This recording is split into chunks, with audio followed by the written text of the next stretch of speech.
मिळकत कराच्या वसुलीमध्ये पुणे महापालिका कुठेतरी मागे पडत असल्याचं चित्र समोर आलेलं आहे। असं म्हणायचं कारण म्हणजे पुणेकरांनी जवळपास 13,000 कोटींचा मिळकत कर जो आहे तो थकवल्याची माहिती समोर आलेली आहे।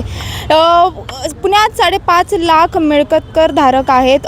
या मिळकत कर विषयीच पुणे महापालिका सतत आवाहन करत असते की वेळेवरती सगळा कर जो आहे तो पुणेकरांनी भरावा आणि त्याच्यासाठी अभय योजना जी आहे ती देखील राबवण्यात आली। महापालिकेमार्फत 15 नोव्हेंबर ते 15 जानेवारी या कालावधीत सर्वप्रथम ही योजना राबवण्यात आली। नागरिकांकडून मिळालेल्या प्रतिसादाच्या पार्श्वभूमीवरती या योजनेला 16 जानेवारी ते 15 फेब्रुवारीपर्यंत पुन्हा मुदतवाढ देण्यात आली।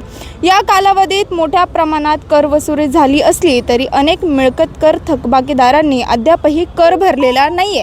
त्याच्यामुळे पुन्हा एकदा महापालिकेने याची मुदतवाढ केलेली आहे। 15 मार्चपर्यंत ही जी मुदतवाढ आहे ती करण्यात आलेली आहे। मात्र सध्या तरी जवळपास 13,000 कोटींचा पुणेकरांनी मिळकत कर जो आहे ती थकवल्याची धक्कादायक माहिती जी आहे ती समोर आलेली आहे।